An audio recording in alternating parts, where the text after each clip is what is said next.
Jika kasus tudingan ijazah palsu Jokowi naik ke tahap penyidikan, kenapa polisi tidak langsung umumkan tersangka yang dicerat? Kita akan pertanyakan bersama dengan Pak Karuki Bidana. Universitas Indonesia, Bang Aristo, Bang Haribulan. Bang Aristo, polisi menemukan unsur pidana dari dugaan pencemaran nama baik, kemudian penghasutan serta penyebaran berita bohong. Kenapa Ya, tersangka umumnya tidak memang step by sekaligus step ya. diumumkan? Umumnya step by step. Jadi apalagi ini perkara-perkara yang menyita perhatian publik.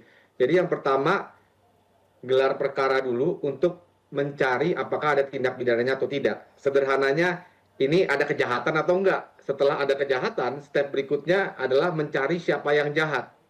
Nah, step pertama itu sudah diselesaikan oleh polisi. Tinggal menuju step yang kedua. Jadi seluruh sumber daya, seluruh perhatian nanti akan ditujukan untuk menentukan siapa nanti tersangkanya. Jadi itu step by step aja. Tetapi saya yakin cepat atau lambat, dan saya rasa tidak akan lama lagi, pasti akan ada tersangkanya. Jadi saya sudah pernah bilang juga di TV One, jauh sebelum penyidikan ini sebenarnya untuk menaikkan ke penyidikan atau tersangka, sebenarnya kekuatan pembuktiannya sudah cukup. Makanya saya bilang, kalau ini ibaratnya pertandingan sepak bola, ini sudah 3-0 tadi awalnya. Kenapa? Yang pertama, jangan lupa, bukti yang paling kuat itu UGM sudah mengatakan ijazahnya asli, itu yang pertama. Yang kedua, lab for Barreskrim juga. Nah, ini yang dinamakan kebenaran formin atau legal truth.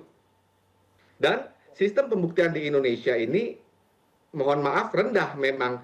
Fokusnya adalah kepada dua alat bukti, kuantitas. Dan ini sudah terpenuhi, bukan hanya untuk melakukan penyidikan, tapi juga menetapkan tersangka. Nah, tetapi ini sekarang dilakukan dengan hati-hati, dengan step by step. Begitu kira-kira.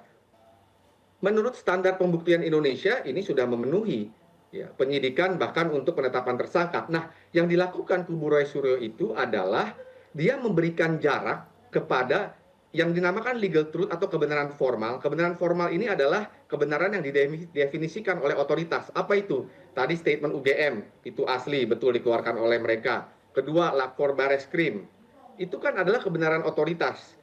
Dan sekarang Roy Suryo ini mencoba memberikan jarak terhadap kebenaran itu. Idealnya kebenaran otoritas itu kan sama dengan kebenaran real atau real truth itu. Tetapi kan kadang-kadang di Indonesia itu tidak sama. Nah, ini yang coba diberikan jarak. Nah, tapi bukti-bukti kebenaran otoritas itu dan kebenaran real itu ternyata di mata polisi itu nggak ada jaraknya, sehingga dia terus menaikkan ke penyidikan. Nah, nanti kalau kita lihat ketika gelar konferensi pers dari Barreskrim itu, kan sudah dikasih lihat itu statement UGM, kemudian statement Lapor, kemudian foto-foto KKN, kemudian Pak Jokowi masuk UGM, betul pengumuman koran. Nah, itu sudah lebih dari dua, sudah pasti lebih dari dua, karena sistem pembuktian tadi, sistem pembuktian kita itu beratnya itu di angka.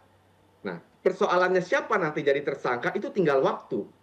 Jadi kalau sudah ada, udah pasti nih ada kejahatan, ya polisi sudah menganggap ada kejahatan, tinggal mencari siapa yang jahat. Dan dengan bukti-bukti itu sederhana saja mencari siapa yang jahat nanti. Begini, pertama memang gelar perkara kalau dia sebagai terlapor itu memang tidak wajib diundang kecuali ada komplain. Ya, peraturan Kapolri mengatur seperti itu. Nah, saya duga ya analisis saya sebelumnya kan ada gelar perkara yang di TPUA, yang permohonannya TPUA di Barreskrim. Saya pikir gelar perkara itu kan dilakukan sebelum ini naik penyidikan. Nah, saya pikir sebenarnya polisi ini mencoba mengakomodasi atau memberikan legitimasi terhadap penyidikan, status naiknya penyidikan ini setelah gelar perkara tersebut. Jadi yang mau ditunjukkan adalah, oh sudah didengar kok mereka, sudah bukti-buktinya, toh ternyata ada jaraknya tuh, kebenaran versi saya dan kebenaran versi otoritas dan kebenaran realnya nggak ada jaraknya, sehingga sehabis dari gelar perkara tersebut ya naiklah ke penyidikan. Itu analisa saya, Mas Andro. Dari sejumlah laporan Bang Aristo, ini kan ada pasal 160 tentang penghasutan, pasal 28 Undang-Undang ITE, apakah sudah tepat menjerat pihak yang disangkakan meskipun pihak tersebut individu dikenakan pasal yang berlapis? Jadi memang ada beberapa pasal ya, ada pencemaran nama baik, ada berita bohong Undang-Undang ITE. Nah, sebenarnya pasal-pasal itu bisa saja dikenakan, tapi jangan lupa, di dalam pasal-pasal tersebut ada elemen fundamental yang namanya betul tidak tuduhannya, kebenarannya apa, ijazahnya itu asli atau tidak asli. Nah, itu elemen fundamentalnya. Nah, ketika polisi sudah mengatakan ini naik penyidikan, artinya polisi sudah menganggap, sudah yakin bahwa ijazahnya itu asli.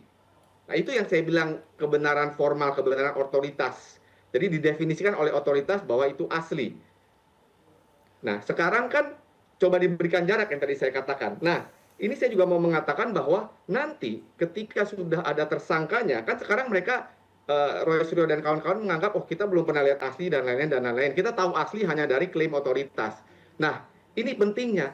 Ketika misalnya nanti ada tersangka, dan tersangka itu oleh KUHP sebenarnya kan diberikan hak dia untuk mengajukan saksi atau ahli yang meringankan. Artinya dia harus diberikan hak untuk membela dirinya, untuk mendefinisikan kebenaran sesuai dengan apa yang dia yakini. Nah, di sini kita harus minta komitmen dari Pak Jokowi melalui kuasa hukumnya. Saya ingat ya, dia akan menunjukkan ijazah aslinya di dalam proses yang tepat. Nah, di sini harus ditunjukkan di dalam proses yang tepat ketika seseorang menjadi tersangka. Kenapa?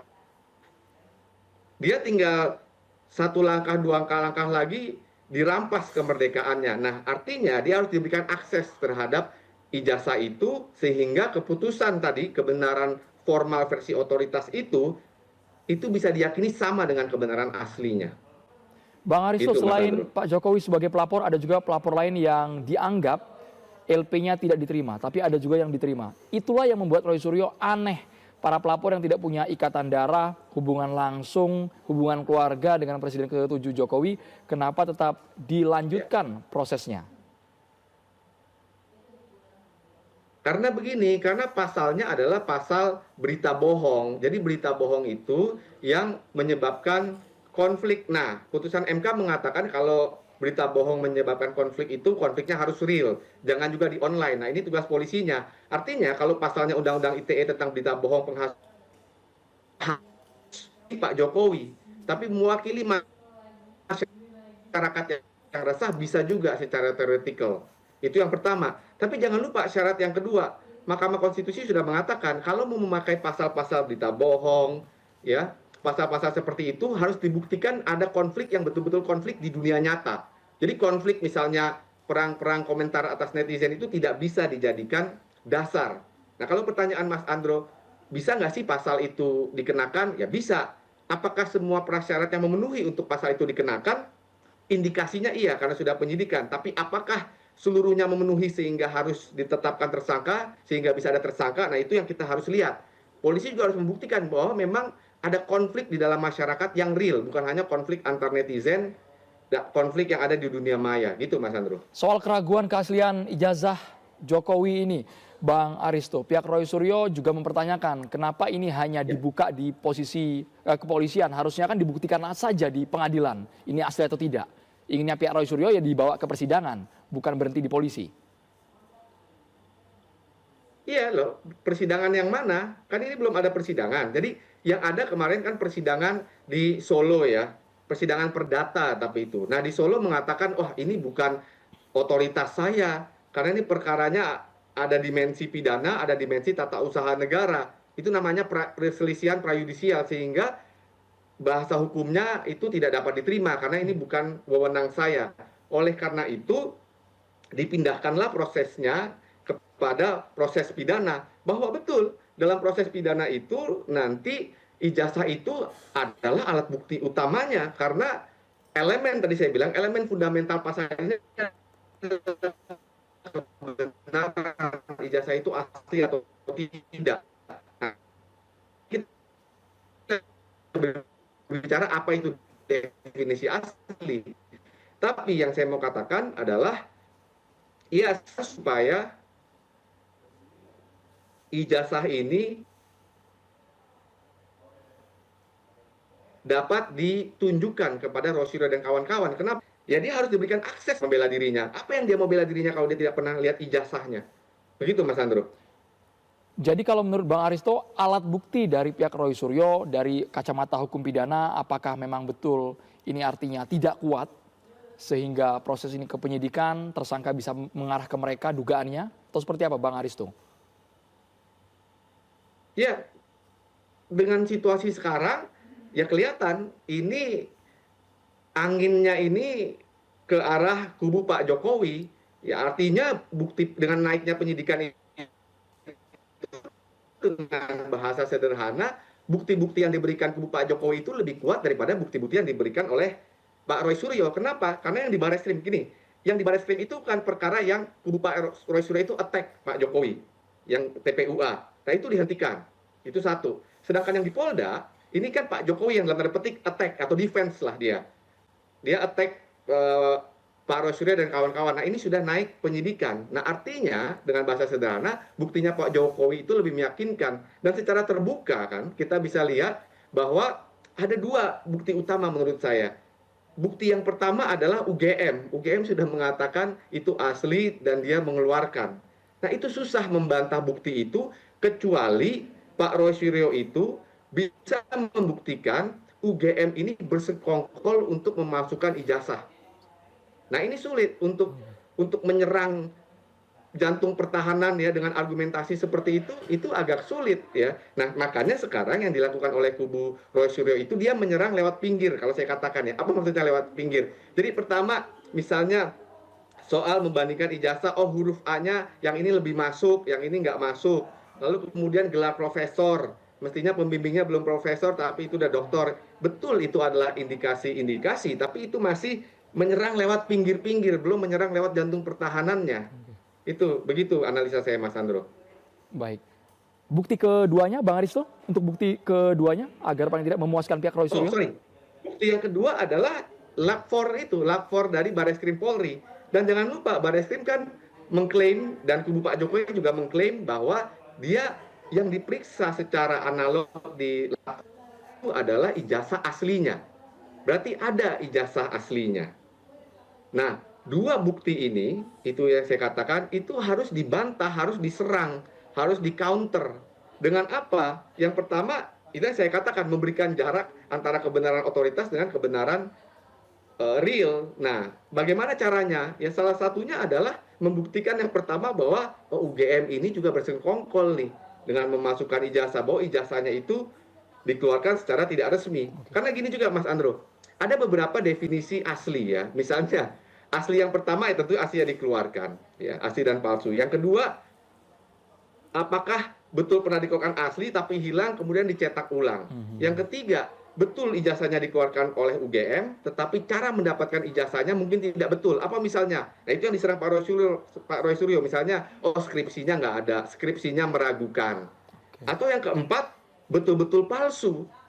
Apa itu betul-betul palsu? Yaitu argumen misalnya Universitas Pramuka, itu kan betul-betul palsu.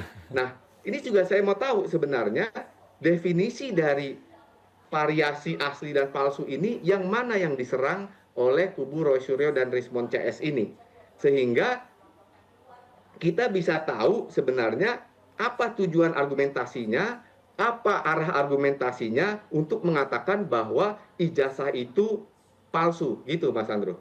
Tapi tadi kalimat menarik dari Bang Aristo, perlu ya Bang ya berarti ya menunjukkan langsung dari pihak Jokowi kepada Roy Suryo agar tidak ada lagi kecurigaan, tidak ada lagi indikasi yang dianggap janggal. Kalau saya bilang sih perlu ya. Nah, tapi meskipun mereka tertutup pertemuannya. Gini, kapan? Kalau di pengadilan iya dong, harus pasti. Karena kalau pengadilan itu kan terbuka untuk umum. Kalau pengadilan pidana. Tapi kalau saya justru rekomendasikan, ya kalau saya justru kalau boleh berharap, ditunjukkan ketika sudah ada tersangkanya. Ya, misalnya nih amit-amit ya saya tidak mendoakan, tapi misalnya ada tersangkanya. Nah, tersangka itu siapapun itu, karena dia sudah beberapa inci lagi masuk penjara, dia harus diberikan kesempatan untuk membela dirinya. Nah, bagaimana cara membela dirinya yang paling pas? Ya ditunjukkan ijazah aslinya. Kalau memang asli ditunjukkan ijazah aslinya. Kalau dia mau membawa ahli sendiri, ya silakan ahlinya dia memeriksa ijazah itu. Karena KUHP secara tipis-tipis gitu ya, memberikan peluang agar orang tersangka ini di dalam penyidikan, dia mengajukan saksi atau ahli yang meringankan. Nah karena di sini elemen fundamentalnya adalah kebenaran tentang ijazah, ya ahli itu harus diberikan akses dong untuk melakukan pemeriksaan ijazah tersebut. Begitu. Muncul tersangka berapa hari ini, Bang Aristo? muncul tersangka setelah pengumuman, Bang. Tahu ya, kan tapi tanggal menurut saya 10, 11, 12 pengalaman saya dari penyidikan seperti ini kepada tersangka tuh kadang-kadang bervariasi. Tapi kalau saya boleh mendebak-nebak, ya nggak akan lama lah, 1 bulan dari sekarang ya. Paling lama, itu analisa saya. Relatif masih menunggu. Terima kasih banyak pakar hukum pidana Universitas Indonesia Bang Aristo Pangaribuan sudah bergabung di Kabar Petang. Demikian info hari ini, jangan lupa like, share, subscribe dan aktifkan lonceng notification agar kamu tidak ketinggalan info-info menarik lainnya.